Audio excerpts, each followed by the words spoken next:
Welcome to the Painting of the Week podcast, where we look at some of the most significant paintings throughout history. Introducing your hosts, Phil Grabsky and Laura Bentham. Hello, welcome to our arts broadcast. I'm Phil and I'm with Laura. Morning. Morning, Phil. Morning, Laura. I'm very impressed by your coloured pens. Can I just say, I know. Before we start, that is, because when I went to school, I always used to like a lot of coloured pens. I've taken on that 14-year-old schoolgirl look. Not what I'm wearing, thank God. I used to love highlighting stuff. In fact, I still like making lists and highlighting out when I've done things.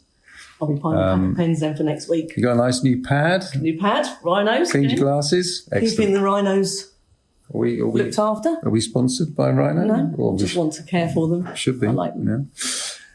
Today, we are going to talk about Sunflowers by Claude Monet.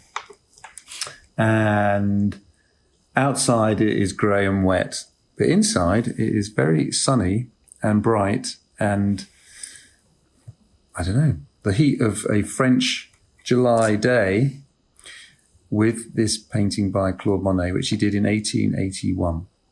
Can I just say something, Phil? You can certainly, I'll stop. You can say something. Just quickly. Annie, I just want to say to you how over the last week, I kind of want to say thank you really, that Turner was clearly not on my list of anything. I've never really come across him. I've seen it, obviously I know him, but never actually talked about that painting. And it's fair to say that he wasn't really, part of my life. And this week, I have literally talked about Turner all week. Huh. And you said something really lovely last week, which was that Turner would have loved you to look at his pictures. And I have spent the week with my friends looking at that painting and discussing it, because normally it's a conversation, especially at a dinner party, that I would have kept well out of because I didn't know anything about it and didn't want to look stupid, as in the fighting tangerine situation, the fruit bowl situation. So I just want to say thank you, really, because it was... Did you spot anything new that we didn't talk about? Not really, no. I probably wouldn't have chanced my arm. I think I had a good week explaining the triangle and where he's taking his eye, but also Nelson and things like that. So he's definitely would have gone up a little bit in the click rate, because everyone I spoke to in my circle of friends did know the painting when they saw it, but didn't know the name. Yeah. So it was a good week. Oh, okay, it was a nice week. And probably it was a really good week that opened up the art world for us. Good. Well, for me, anyway, not for you necessarily. Well, we'll do the same for Monet. Let's hope. Now, part of the reason that I thought we'd have a look at Monet and Sunflowers is because, one hopes that these podcasts will be listened to at different times and for many months, maybe even years, who knows. But right now, here we are in May 2021, we're about to, we hope that the cinemas are about to reopen in the United Kingdom, at least, after COVID. And 2 weeks after they hopefully reopen, or actually less than that, we are releasing our film about sunflowers, but Van Gogh's Sunflowers. Yeah. Now, just on that it's a really, I would obviously say this about all our films, but it's a really good film about one series of paintings by one artist. So it's not a full biography of Vincent van Gogh by any means, which we have done before. How many did he do of those paintings? Well, there are 7 sunflower paintings where it's sunflowers in a vase. Right. When we were researching it, so my colleague David directed it, but David and I co-wrote it. So, when I was doing some of the research, it's fascinating actually to look at the history of still lives and the history of flower painting, and we'll talk about that. But Van Gogh did plenty of sunflower paintings, and sometimes they are actually in a landscape. Sometimes they're lying on a table. But he did 7 that were where there a number of sunflowers in a vase. One thing to say about sunflowers, if you want to spot a really duff Van Gogh film, Right. And anyway, I won't mention any names, but you'll see usually these are acted, and you'll have a Benedict Cumberbatch or a Wilhelm Dafoe or that type of, status actor, and they'll be walking through a field of sunflowers. Right, okay. Well, let me tell you that fields of sunflowers simply didn't exist back in the 1880s. What you would find would be the odd sunflower in a back garden, and one reason they didn't exist, interestingly enough, in fields is because their stalks simply weren't strong enough to resist the mistral wind. Down in the south of France, the winds can be very strong, and they hadn't yet created a variant of the sunflower where the stalks were strong enough to stand up to the wind. Okay, so they just would have wiped them out then. Yeah, and also they weren't really using sunflowers for, there wasn't a market for sunflowers as such, and they weren't being used for their oil quite yet. So they were decorative, and they were very unusual plants. They were imported from. There's this fantastic trade in plants and seeds and bulbs that particularly takes off. Well, it's very clearly happening in the 19th century, and someone like Claude Monet, for whom creation of a garden was just as much an artistic endeavor as creation of a painting. He would pore over these catalogues and he'd say, I want some of those and I want some of those. Now, you had plants going from, we made a film called called The Artist's Garden, American Impressionism, and our poster image contains this red rambling rose. And that had started in Japan, come to Britain, and then been exported across to the United States. And they'd never seen anything like it, so they loved it, and painters liked to paint it.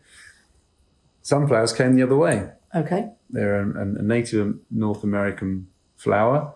Came across to Europe a couple of hundred years before Van Gogh. And you can imagine artists were staggered by the shape and the size and the colour.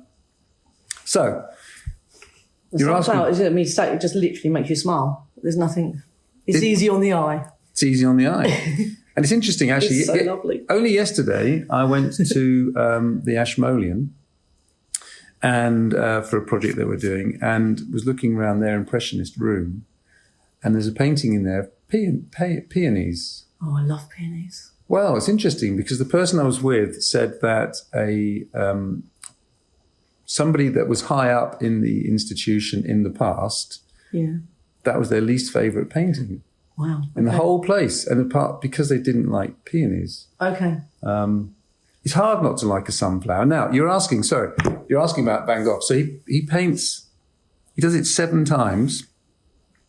And through the vagaries of history, 5 have survived. Right. One that we do have a picture of, and it's in the film, but it was destroyed in Japan in the war. The same day as Nagasaki and Hiroshima, there was a standard bombing of another city, and the painting was in a very heavy frame and they couldn't get it out in time and it burnt. Right. It was destroyed. Okay. Oof. And the other one, the 6th one, is in a very, very private collection, so private that nobody knows where it is. So but it still exists. But can you imagine somebody has their own little gallery where in Geneva or Tokyo or who knows where, could be down the road in Brighton. I was going to say, could be next door. I might have it, Phil. You might have it. You just don't know it. You wouldn't be sitting here doing a podcast if you did. You don't know. That's $200 million worth of painting. But you've seen my car. But the other 5, one's at the National Gallery London, one's in Amsterdam, the Van Gogh Museum, one is in Munich, the Pinacoteca, one is it's an insurance company in Japan own it, and they have their own little gallery high up on a skyscraper, and the other one is in Philadelphia, the Philadelphia Museum of Art, which incidentally is the famous steps that Rocky runs up. Okay. These paintings are never together, and we were actually commissioned by the Van Gogh Museum to do a video installation for them where we filmed each of the paintings, the 5 existing paintings, and then 5 television screens on their side, if you like, were put on a wall. Right. and then you saw all 5 side by side. And of course, what's so interesting, that would be brilliant. I'd love that. Yeah, it was great. It was part of their Van Gogh Museum's exhibition about the results of the restoration of their own painting. That's very interesting because every painting is different, and Van Gogh, you think that these 5 paintings are just copies of one another. They're not. They're different, and different flowers are in different positions. Different flowers are in a state of, their own life cycle. So some are more decayed than others. The background colour, he's constantly playing with colour. Do they decay over the pictures? Is the final one? No, there's no order. There's not an order in that sense. There isn't a sense of, there's no narrative between the 5. And there's if I remember correctly, there's 3 originals, and then the other 4 were copies of some of those originals. And some of the pigments he used just through time have decayed. Oh, okay. So one of the things they did at the Van Gogh Museum actually was they recreated what one of the paintings would have looked like. Mm-hmm. They actually got a very, very talented painter in who then managed to source as close as she could the original pigments, and then painted just a square. Right. And it makes a massive, again, you see this in the film, it makes a massive difference. I mean, you just see how they would have looked as compared to how they look now, because pigments fade, colours fade. Now, so it is argued, or one could arguably say that the Sunflowers by Van Gogh, famous painters, by and large, have a famous painting that goes alongside. Yeah. So you think Leonardo, you think Mona Lisa, you think Monet. No, let's not talk about Monet, we're about to talk about him. You think Constable, you probably think, what do you think? Well, one of his English landscapes. What's that one with I'm going to get this wrong, aren't I? With the little thing. Oh, no, I'm going to get it wrong. Well, he does. There's that one with the little hay. Yeah. That's the one. I obviously don't know the name, as always. I'm not sure the name either. Oh, good. I don't feel so bad now. It'll come to me. But anyway, artists have their kind of iconographic paintings. Although, having said that, I was thinking of Vermeer. Which one would you choose for Vermeer? Well, that's me out. There's so many. Michelangelo, I guess, would be the Sistine Chapel. Anyway. Yeah. There's no question that with Van Gogh, it's the Sunflowers, and arguably they are the most recognizable and even perhaps the most popular painting of any. If you think of the millions and millions of paintings, it's extraordinary that these paintings could be argued to be the most popular paintings ever painted. Anyway, they're up there. They're up there with Girl with the Pearl Earring. They're up there with Mona Lisa. They're definitely going to be on people's walls. They're definitely going to be on people's walls. Which, incidentally, so people have this idea that Van Gogh never sold a painting, that he wasn't interested in selling paintings. That's absolutely not true. He only managed to sell a few, very few, and there's reasons for that. But he was definitely trying to sell. And in fact, there's one moment when one of the reasons that he starts painting flowers in vases is because he knew that there was a market. So you always have to look at the context with artists. If you look at the Dutch Golden Age, and when there were an estimated 5 million paintings painted and sold, that coincides with when the Netherlands is becoming very, very wealthy. Uh-huh. They're becoming very wealthy on the back of sea trade. That sea trade in particular has gone to the Dutch East Indies, so places like Java, now in part of Indonesia. And one of the things that comes back is spices. Spices are always very valuable. So the Dutch are making an awful lot of money. What do they do with that money? Well, one of the things they do is they build houses. Uh-huh. In Amsterdam, for example, they build these tall houses. And then what they have is they have white walls, which they want to decorate. And if you're living in a city, very beautiful city to our eyes, of course, but what nicer but to bring some of the countryside into your... Now, the Romans were doing this. When the Romans built villas in their cities, never mind as well as in the countryside, but in their cities, they would decorate the walls with flowers because they wanted a sense of countryside, a sense of colour. You didn't always want just portraits of your ancestors or even grand narrative and even complicated religious paintings. Sometimes you just wanted, particularly if you were slightly more middle class, you might say, you just wanted a relatively affordable, nice painting of a pot of flowers. And it became very, very popular. And so even Van Gogh was chasing that market. Monet Monet was very, very poor and wasn't selling a thing. But then when he started selling, he kind of got to the stage relatively quickly when he knew that anything he painted would sell. But his colour is perfect, though, isn't it, for the walls, for bringing in something into the countryside, into the city. I mean, that would be the painting we're looking at, Monet, 1881. I mean, you'd have it in any room of your house, wouldn't you? 100%. It's beautiful. I love it. So flower painting was very popular. This is painted 7 years before Van Gogh. Van Gogh saw this painting. It was, there were famously 8 Impressionist exhibitions. So this society of artists that didn't call themselves Impressionists, it was a critic that was making fun of them. And indeed, it was Claude Monet's painting, which he, at the last minute, called Impression Sunrise. And this guy thought this was like wallpaper. And you could say he was being sarcastic when he called them Impressionists, and they decided to take the name. That was the first of the what we now call the Impressionist exhibitions. There were 8. This was shown at the 7th. As an aside, by the way, the only artist to show in all 8 was Camille Pissarro, which is an artist that we're about to make a film about. Wonderful, wonderful Impressionist artist. Phil, stick to the point. No, It's good because actually that's another one I'll have to look up, won't it? I have to look up his famous one. Because otherwise I won't know it. Camille Pissarro, he did, I mean, very, very prolific painter, and you won't be disappointed looking at his works. He's fantastic. That would be the nice thing, so hopefully I'll know it. Well, Cézanne, I'll be okay. Cézanne called him the first Impressionist. Okay. And the exhibition and our film are both called Pissarro, Father of Impressionism. Okay. So Monet looked up to him, Cézanne looked up to him, everyone looked up to Pissarro.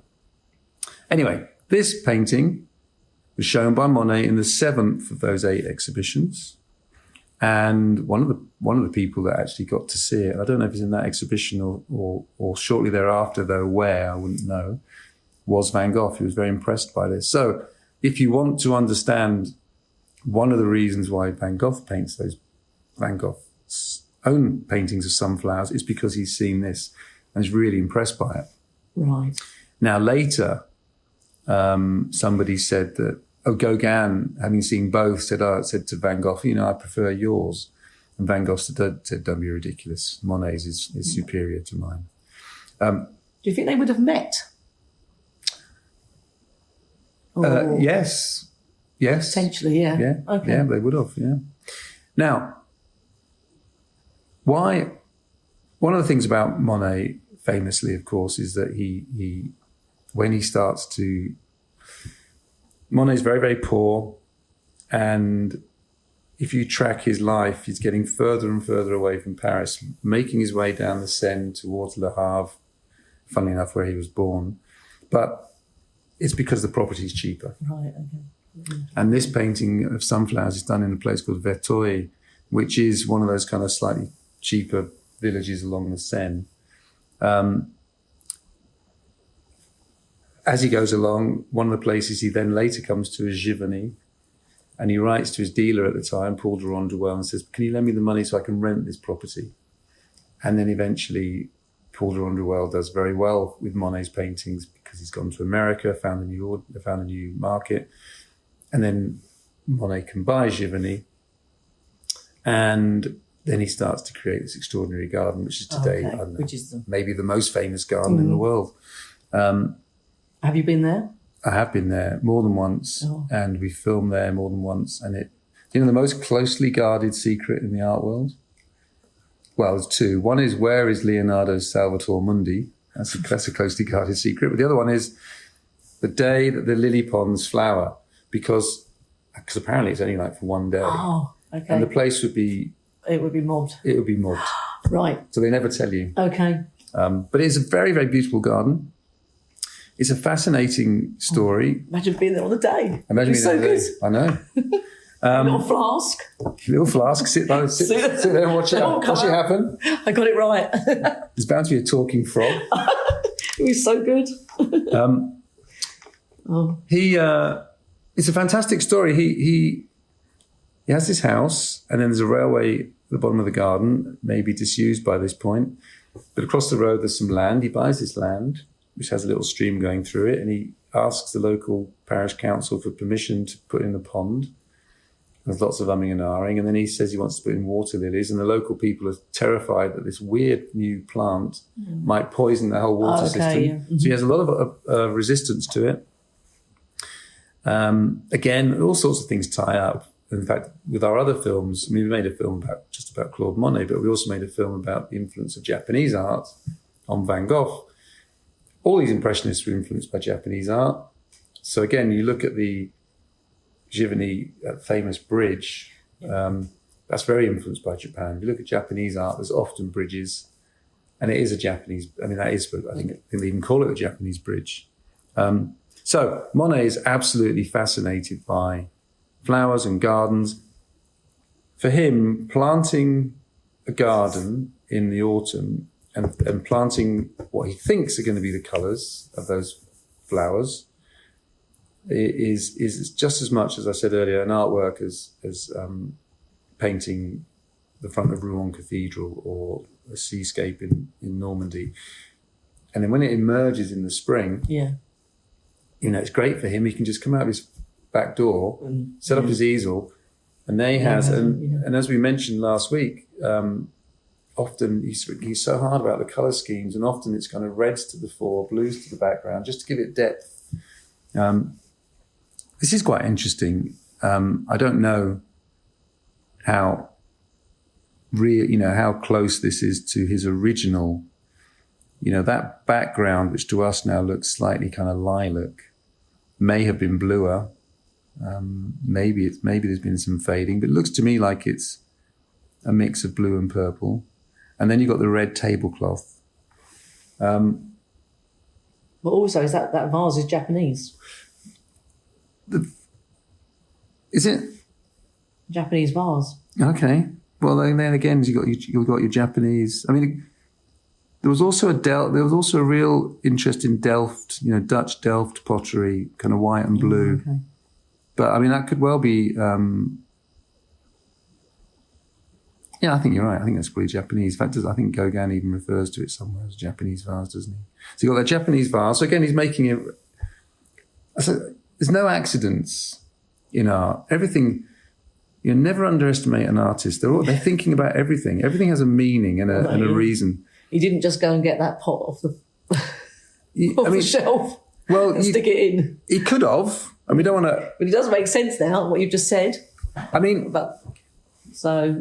never read too much in. But on the other hand, never assume that anything's an accident. So he could well be making reference to his influence. I mean, that influence may have just pervaded his life in the sense that he had bought some Japanese pots because he'd fallen in love with Japanese art and happened to be knocking about. Mm-hmm. What you find with Van Gogh's sunflowers is that, and this isn't my theory, this is an expert, I think Martin Bailey, who's a great expert on Van Gogh, saying this, but the pot itself was too small to hold the sunflowers. Oh, yeah. Okay. So it actually wasn't realistic. That pot looks like it probably, but you can imagine those sunflowers, they're quite tall. Yeah. You'd be a bit worried the whole thing would just topple over, wouldn't you? Totally. Yeah. It's happened to be loads. But then what, again, you've got... No, totally going to be too short. Look at that. That top one. Yeah. I think that's going to fall. You think it's going to fall down. So again... Still a lovely picture, though. He's got, I don't know, how many? 1, 2, 3, 4... He's still done well. 12... It's like 14 sunflowers. Yeah. And it's kind of like a square or like two triangles as we look at it straight on, isn't it? But I mean, again, you've got a nice shape to it. So your eyes There's a nice, again, that typical circularity. And in fact, if you look at these brush strokes, again, you look at the background, kind of going bottom right to top left. They're going in a bit of a circle too, I think. I think the tablecloth, it's not really a sharp line. Again, he's not trying to delineate and create sharp borders. It's all kind of just keeping the energy flowing. Yeah. The flowers themselves, obviously it helps that they're circular, so that just keeps your eye moving around. But I think pretty much your eye starts bottom left, works up to the left side, then up to the middle top, and then it goes right, and then goes back down to the bottom again, and then you start to look into the middle. So the same as Turner then? Yeah, they're always doing this. Artists are always controlling your eye. I mean, is that how did your eye go? Where do you look first? Oh, well, I don't know. Maybe I should have thought about this before you asked me this question, because I've been looking at this for a couple of days now, and it's just... It's hard when you... Now I don't know. Yeah. Now I don't know. I just went straight in, I think. But it is gorgeous. But when you showed me that business with Turner, I totally got it. Yeah. But I didn't think you were actually going to say that about this picture. I thought that we were just going to go straight in with it. The picture's easy on the eye, beautiful flowers. I didn't know we were going to have starting left and going. Oh, no, that's fine. I mean, it is easy in the eye. It's just so interesting, though. It's something I've never done before. But again, thought about that. But even this one, you can have that. I would suggest you can have that first look and think, oh yeah, sunflowers, and that's quite relaxing. It's quite colourful, and there's no question that one of the appeals of Monet, of Van Gogh, is that number one, you know immediately what it is. Mm-hmm. So it's not like a religious painting where you don't understand the iconography, or a contemporary art where you don't understand why there are ants walking through a sand pit. Yeah, I should be writing down a lot when we come to those. So you get this immediately. 2, colours. And, it's just, yellow is bright. It is sun. It is, it just consciously, subconsciously, it just makes you smile. It just makes you smile. But, okay, let's stop and just be a little bit more careful.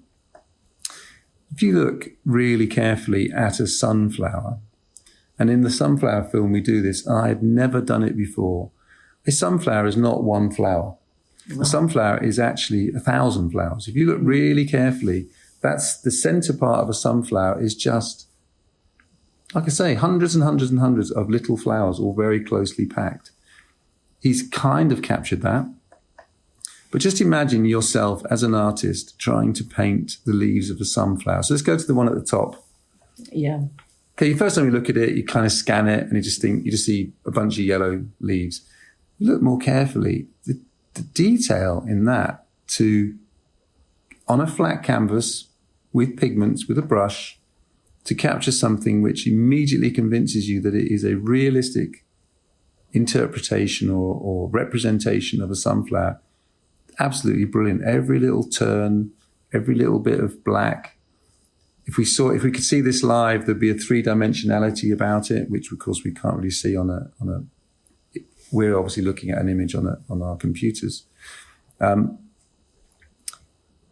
colours of the leaves, actually. Now you really start to look at it. And the leaves. Now, the leaves tend not to be given much attention, but when you look at them, that's really clever, how he's painted those. And some are in the dark, which again is pushing the sunflowers out, but some of the leaves are catching the light. What is our light source? Well, it's kind of, if you look at the vase, I guess there's a bit of a shadow going off to the left. So our light source is coming from the right, but that's not entirely reflected accurately on these. I think this is probably being painted in a north-facing studio, and it's just a lot of light bouncing about. But I mean, part of the appeal of painting something like sunflowers is it's actually quite challenging as an artist to paint realistically. And this is impressionistic. It's not trying to be realistic. You don't look at these and think, oh yeah, I could just pick those up and take them out of the vase. There's something, that remarkable trick of being slightly soft, slightly unrealistic, and yet being completely convincing. That exploration of light and how light they knew this is what they talked about and studied and thought about, is that what you saw in your eye was light being reflected from an object. Right. So they kind of knew you're not seeing the object as such, you're seeing the light that's bouncing off the object. And so this is why Monet would go off and he would sit in front of haystacks or cathedrals or seascapes or you name it. And he's painting the same object, but they look completely different because the light that's bouncing off it is different. And again, if you look at Van Gogh's sunflowers, in theory, the same bunch, not quite. No. But they look different every time because the light is reflecting off them differently.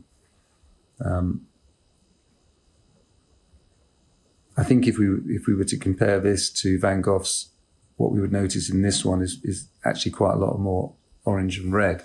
Yeah. Van Gogh, the National Gallery Van Gogh sunflower is an amazing experiment in yellow on yellow. I never even really looked at that picture, to be fair, and now I'm looking at it. Have you got that up? Okay. You have? So is that the National Gallery one? I don't know.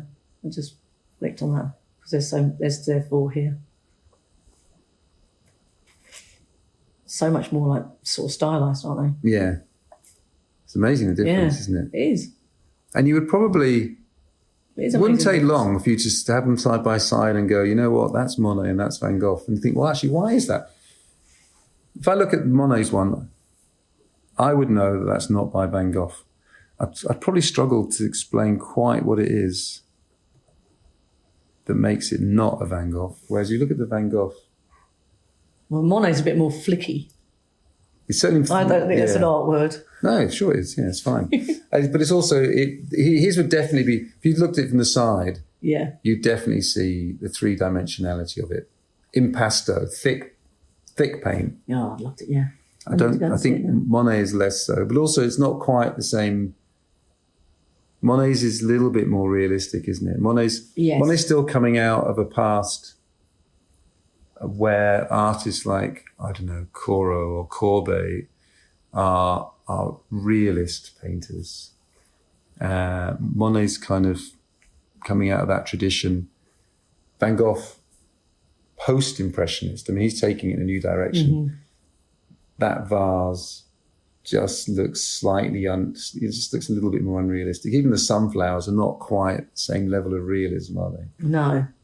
It's going to be hard to say which one you prefer if you actually start looking at it. I'm not sure I would. But, yeah. They're all different on a different day, aren't they? And I think, and the Van Gogh, he's constantly experimenting with the relationship between the background. But they faded. His have faded. I mean, okay. His brother was lending him money for pigments and canvases and stuff, but sometimes, he couldn't afford the best or the. So they faded quite badly. I think Monet's have faded. Yeah. So, for example, that painting. Van Gogh faded. I mean that's the one from Munich. I mean, if you look at the one from the Van Gogh Museum. That's National Gallery. Either way. I haven't got that one. Either way, when you compare... I'm going to get all five up and have a look. When you compare the pigment now, it's much brighter yellow. The blues are kind of... Well, weather is blue. It's a bolder blue. Now, Monet... When you say sunflowers, you would never just instantly think of Monet, would you? You'd automatically think of Van Gogh. You think of Van Gogh. Every time. So, like you said, each artist has got his thing. But if you look at Van Gogh's life, again, we do this in the film, Van Gogh, sunflowers pop up in other places too. Montmartre. So Montmartre in Paris is now known for the Sacré-Cœur, that really huge cathedral. I've been there, Phil. You've been there? Yeah. It's massive. I've never been in it. Have you been in it? And I've been up it. Oh, really? And yeah, really, it's fantastic. They must get a great view from It's there. incredible. And it's quite terrifying because, you sort of feel like you're going to be able to fall through. So I have actually been up there. Huh. Well, when Van Gogh lived in that part of Paris, it was allotments Okay. and a windmill and nothing like it is now. And it was, on the edge and this is where artists lived because it was poor, and he had little wooden. Anyway, he has one painting which is a little wooden shack, outside of which there's a very tall sunflower. So these little odd sunflowers would be growing. Growing up, yeah. And allotments, can you imagine that in Paris? I love it. Yeah. But just such an unusual painting to paint. Plus, you can give them character. So you can have, and there's other paintings where you can see this, where, you know, a tall sunflower is overshadowing as like a smaller, it might even be a peony actually. And that's also, then there's a bit of narrative about, you know, the relationship between these two plants, flowers, and what that might also be representing. And of course, the story with Van Gogh, which is so sweet, is that the first one of his sunflowers he wanted to have this community of artists in Arles. So he goes to the south of France. Part of the reason he goes to the south of France because he can't go to Japan, but he's hugely influenced by Japanese art, and he wants more of a sense of Japanese light. Where is he going to get that? South of France. He goes to the south of France in search of, quote unquote, his Japan. Okay. But he also, influenced by the Japanese artists, he wants to have a community of artists. So he gets this little house known as the Yellow House, and he's trying to get other artists to come in particular Gauguin. Right. Gauguin does get persuaded to go down. And this is very sweet. So Van Gogh has his house. He knows the little room that Gauguin's going to go in, but again, nothing on the walls. No. So he decides to paint some paintings for him. And one of those paintings is the first sunflowers. So he's painted it to go on the wall. Now, the story actually goes that wasn't his first choice. That his first choice, if I remember correctly, it's in the film, I can't quite remember, but I think he was going to do a portrait. Right. And either he doesn't because the sitter pulled out or the sitter wanted payment and he didn't have any money. Then he was going to do something else, and then that didn't work out. So in the end, he decided to do a bunch of flowers, which he then hangs on the wall. And Gauguin was very touched by that, although then, of course, fell out, and Van Gogh cuts his ear off. And Okay. So that was the first one, and then over a relatively short period of time, he does all those others. But yes, as you say, it's easy to overlook that 7 years earlier, Monet had done the same, and Van Gogh had seen it. And then Van Gogh, and then Monet for the next, amazing really, but I mean, for the next 40 years, increasingly he's just painting gardens and flowers. And I don't know. It's always really hard when someone says, who's your favourite artist? It's impossible. Oh, it's impossible. But I mean, Monet's definitely up there. Oh, yeah. It's definitely impossible because it depends on what day you're on. Yeah. And people say that about music. What's your favourite song? You just can't do that. Yeah, exactly. I can't do that. It just depends on what mood I'm in. Yes, of course. So, no. But I'm the sort of person that always says everything's my favourite. And then I think, I'm not having a bad day. So I love it all. I do. But what we haven't, I can't remember, where is this painting? Well, we have to find out. Searching. For where the painting is. I'm assuming there's a Monet museum somewhere. Well, the Musée Marmottan in Paris has a lot of Monets. So it has to be probably there. No, I doubt it. It could be anywhere. Oh, okay. I don't know where I've seen this. Sunflowers. Is it in the Met? Let's see. I've been there. I've been to a lot of places, but don't remember much when I get there. I was just There you go. flitting around. Ah, lovely. Seems to me that it's at the Met. And here's that quote. In November 1888, Van Gogh wrote, Gauguin was telling me the other day that he's seen a painting by Claude Monet of sunflowers in a large Japanese vase, very fine, but he likes mine better. I'm not of that opinion. I think that's a sweet thing to say. So maybe it's Gauguin that saw the painting at the 7th Impressionist. I thought Van Gogh had actually seen that Impressionist exhibition. Well, a bit more research needed on my part. Yeah. Anyway. No, more for me, probably. Revision of the week. It's a very beautiful painting. Definitely keep you busy looking at that all week. Yes. And It's a nice thing to look at in the week. nice thing to look at in the week. Nice print to have on your wall. Yes. And that's it for this week's Arts Podcast. We'll choose something during the week to talk about next week. Good. Can't wait. Cool. Thank you for listening to the Painting of the Week podcast. For more information, please visit our website at seventh-art.com or contact us by emailing info@seventh-art.com. See you next time.